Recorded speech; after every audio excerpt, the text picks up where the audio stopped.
अनिका गुलेरिया। कुणाल ये सुनकर दंग रह गया। आप अनिका गुलेरिया को ही पिक करना आए हो ना?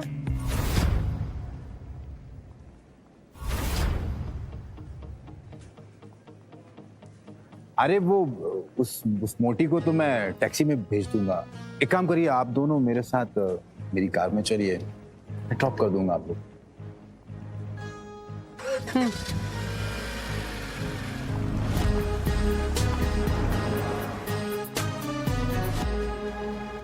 फटाफट इस टैक्सी के पीछे जाकर मैडम का पीछा कर, जाकर के देख मैडम किस होटल में रुकी।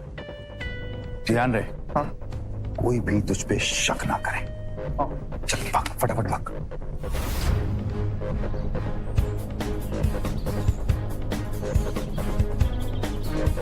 अगले 1 घंटे में अनिका की टैक्सी मनाली की सबसे बड़ी 5 स्टार होटल पैराडाइज इंटरनेशनल में दाखिल हुई। रुकिए। लेकिन उसका पीछा कर रहे राजू को होटल के मेन गेट पर ही रोक दिया। होटल का प्रीमियम इंटीरियर्स और फर्नीचर्स, आकर्षित एम्बियंस और वेलकमिंग स्टाफ को देखकर समझ आ रहा था कि क्यों देश विदेश से आए टूरिस्ट्स मनाली के इस शानदार होटल में रहना पसंद करते थे।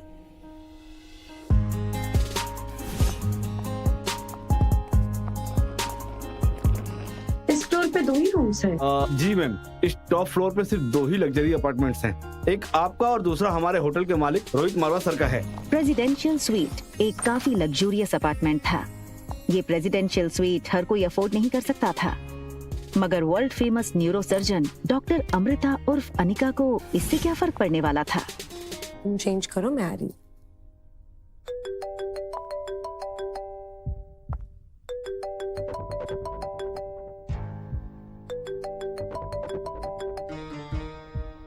Hello Anika, what kind of behaviour is this? Kunal 2 घंटों से एयरपोर्ट पर तुम्हारा इंतजार करता रहा, तुम उसके साथ आई क्यों नहीं? कहाँ हो तुम? आ रही हूँ मैं। अनिका और उसके पिता गौतम के रिश्तों में दरार की वजह गौतम खुद था। 6 साल पहले गौतम ने अनिका से मुंह फेर लिया था और उसकी बेटी रिया को अपनाने से मना कर दिया था। इन 6 सालों में गौतम ने कभी भी अनिका को याद नहीं किया और आज उससे डिवोर्स पेपर साइन करने के लिए बार बार कॉल किए जा रहे हैं। लेकिन डिवोर्स पेपर के साथ साथ गौतम अनिका से कुछ और भी चाहता था। लेकिन क्या? तभी अनिका के फोन पर उसकी असिस्टेंट राजलक्ष्मी का फोन आया। हेलो मैडम, आशा करती हूँ आपकी फ्लाइट सेफ और कंफर्टेबल रही होगी और आपकी नींद भी पूरी हुई होगी। अब ये बताओ, एक्टिंग करने के लिए फोन किया या कोई नई बात बताने के लिए? अरे फिर से वो बिजनेस टाइकून रोहित मारवा का मेल आया था। वो अपनी दादी माँ का इलाज देश की सबसे बड़े न्यूरो सर्जन डॉक्टर अमृता यानी आपसे करवाना चाहता है। इस वक्त वो मनाली में ही है, आप भी मनाली में हैं, तो मैंने सोचा क्या मैं अपॉइंटमेंट फिक्स कर दूं? नहीं नहीं, बिल्कुल नहीं। ये बड़े लोग अपने बड़े बुजुर्गों की चिंता का सिर्फ ढोंग करते हैं। इनका असली मकसद ना कुछ और ही होता है। बड़े बुजुर्गों की प्रॉपर्टी, उनका बिजनेस और पता नहीं क्या क्या। हमें इनसे दूरी रहना चाहिए। Okay, as you wish. वैसे एक बात बता दूं, मैंने सुना है कि रोहित मारवा की पर्सनालिटी काफी डैशिंग है। टॉल, डार्क, हैंडसम और इतनी कम उम्र में इतना बड़ा बिजनेस टाइकून। और अगर लाइफ में थोड़ा रोमांस आ ही जाता है तो इसमें क्या नुकसान है? रोहित का फोटो भेजो। अगर ऐसा ही है तो एक काम करो, तुम ही उसे डॉक्टर अमृता बनकर मिल लो। कि डॉक्टर अमृता के चेहरे को यहाँ कोई नहीं जानता। यहाँ मैं सिर्फ अनिका गुलेरिया हूँ। ठीक है, रोहित की फोटो भेजूंगी, एक बार देख लेना।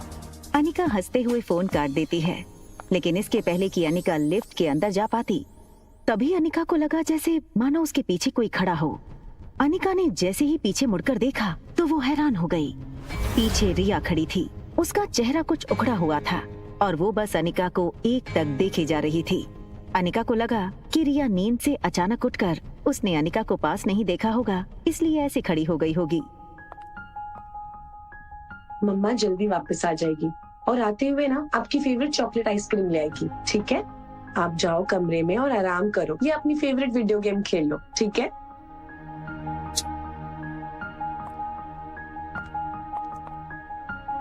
सीधा कमरे में ही जाना, ओके?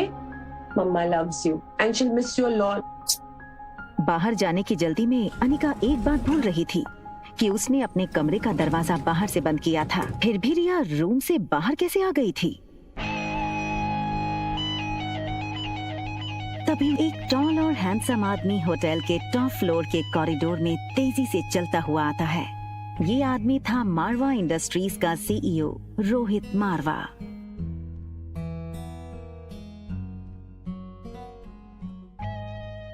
बेटा तुमसे कितनी बार कहा है कि बिना बताए रूम से बाहर मत निकला। मेरी बात सुनते क्यों नहीं आ रही? जिस लड़की को रिया समझकर कुछ ही पल पहले अनिका ने बात की थी, वो बच्चा रिया नहीं बल्कि आर्यन था। रोहित मारवा का इकलौता बेटा आर्यन, मारवा इंडस्ट्रीज का इकलौता वारिस।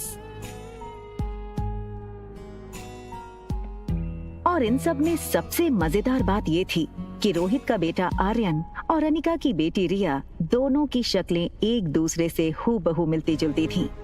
और रिया अभी भी अनिका के कमरे में सो रही थी। तुम्हारा ध्यान कहाँ है आर्यन? मैं तुमसे बात कर रहा हूँ, चलो अंदर। मुझे चॉकलेट आइसक्रीम चाहिए। ये सुनकर रोहित थोड़ा हैरान हो गया। हमेशा गुमसुम और गुपचुप रहने वाला आर्यन का बर्ताव आज रोहित को कुछ अजीब लग रहा था। आर्यन के गाल पर लिपस्टिक का निशान देखकर रोहित हैरान हो गया।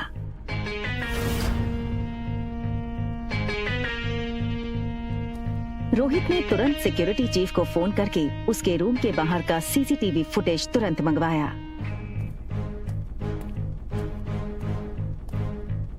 फुटेज में रोहित ने जो देखा वो देखकर वो दंग हो गया।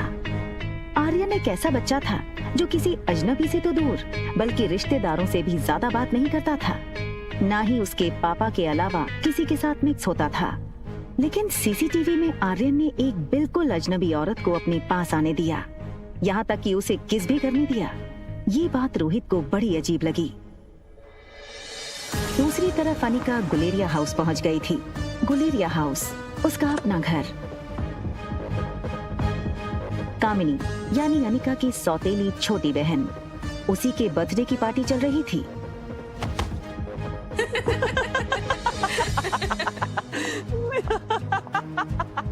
लड़की को अनिका ने देखा, उसे याद आया कि वो लड़की उसकी बुआ की बेटी प्रीति है। अगले साल मिस हिमाचल बनोगी और उसके बाद मिस इंडिया। क्या तुम अभी भी कहोगी कि तुम्हारी अनिका दीदी मुझसे ज्यादा खूबसूरत है? हाँ, अनिका दी सबसे ज्यादा सुंदर है। अच्छा, तो एक काम करते हैं, वोटिंग करते हैं। तो आप लोग वोट करोगे इस मोटी और मुझ में ज्यादा खूबसूरत कौन है, ठीक है? ये बात कहकर कामिनी ने अपने एक दोस्त से सिगरेट जलाने का लाइटर लिया और उससे अनिका की फोटो जला दी।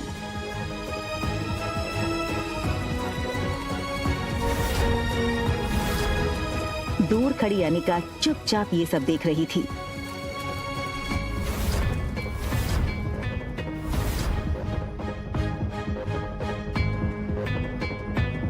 सो गाइस, आप वोटिंग के साथ तैयार हैं? तो बताओ मुझे कितने वोट? कामिनी, कामिनी, कामिनी, कामिनी, कामिनी, कामिनी, कामिनी, कामिनी। बेचारी प्रीति, सारे वोट्स तो मुझे ही मिल गए और तुम हार गई। चलो कोई बात नहीं, अब हार ही गई हो तो इसकी सजा तो मिलनी होगी। तो तुम्हारी सजा ये है कि तुम्हारी इस खूबसूरत मोटी दीदी की फोटो तो मैंने इस जूस के ग्लास में डाल दी, तो बस तुम्हें अब इसे पीना है। चलो। दिन ना की अनिका को बचपन में छोटी बुआ से ही माँ का प्यार मिला था और प्रीति मानो अनिका की कजन नहीं बल्कि सगी छोटी बहन हो। अनिका दी, हाँ?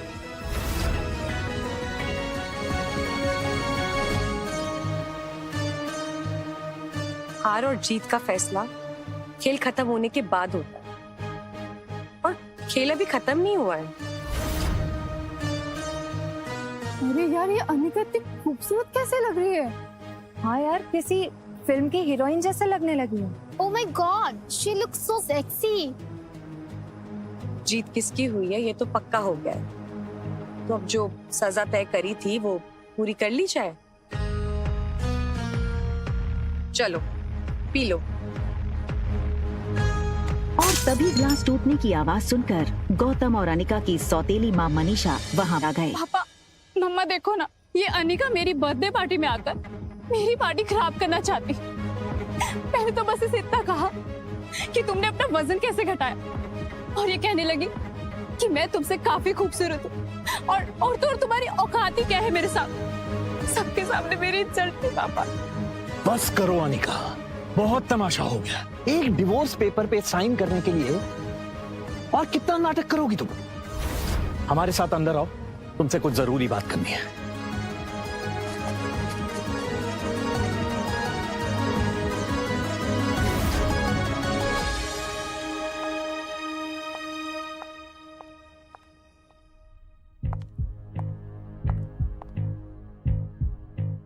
छह साल बाद अपनी बेटी से मिलने की कोई भी खुशी न जताते हुए वो सीधे मुद्दे की बात करना शुरू करते हैं। देखो अनिका, जो हो गया सो हो गया। हमें और परेशान करके तुम्हें क्या मिलेगा? तुम मेहरबानी करके इन 2 कागजात पर साइन कर दो। मैं तो सिर्फ डिवोर्स पेपर साइन करने आई थी, ये दूसरे पेपर्स?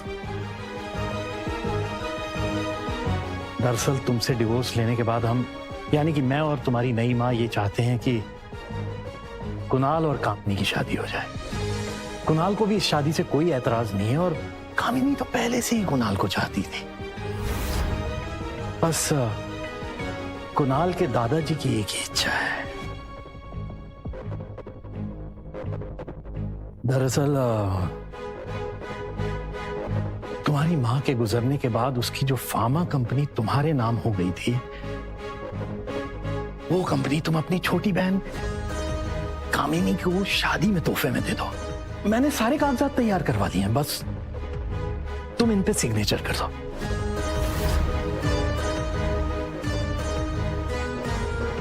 वो कभी सोच नहीं सकती थी कि डोगरा खानदान के साथ रिश्ता बनाए रखने के लिए उसके पापा इतना नीचे गिर सकते हैं।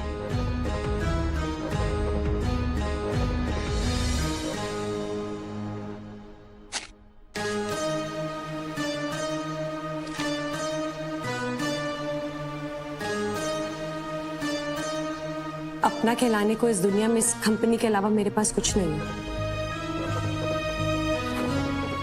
माफ कर दीजिएगा, लेकिन ये कंपनी मैं आपको नहीं दे सकती। क्यों हमें बर्बाद करने पर तुली अनिका?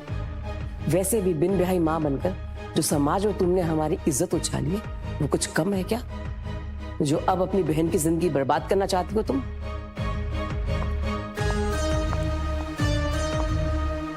तुम्हें क्या लगता है कि अगर तुम कंपनी मेरे नाम नहीं करोगी तो कुणाल मुझसे शादी नहीं करेगा? वह है मैं तुम्हारा। कुणाल मुझसे शादी इसलिए करना चाहता है क्योंकि वो मुझे पसंद करता है, ना कि तुम्हारी उस फैक्ट्री के लिए, जैसे उसे तुम्हारे साथ करनी पड़ी। लेकिन तुम ये सब नहीं देख सकती हो क्योंकि तुम मुझसे बचपन से ही चलती हो। कौन किससे जलता है ना, इसका नमूना तुम बाहर देख चुकी हो। बचपन में अनिका का फायदा हर कोई उठा ले जाता था। आज अनिका को इस तरह सबके अरमानों पर पानी फेरता हुआ देख सब लोग गहरे शौक में थे। समझती क्या हो अपने आप को?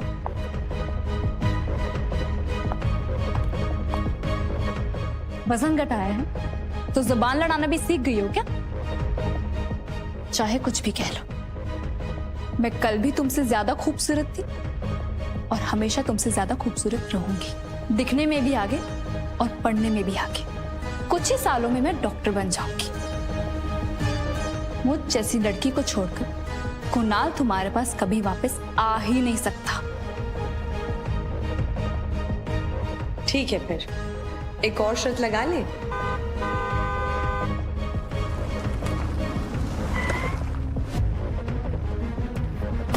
कहाँ गई ये मोटी?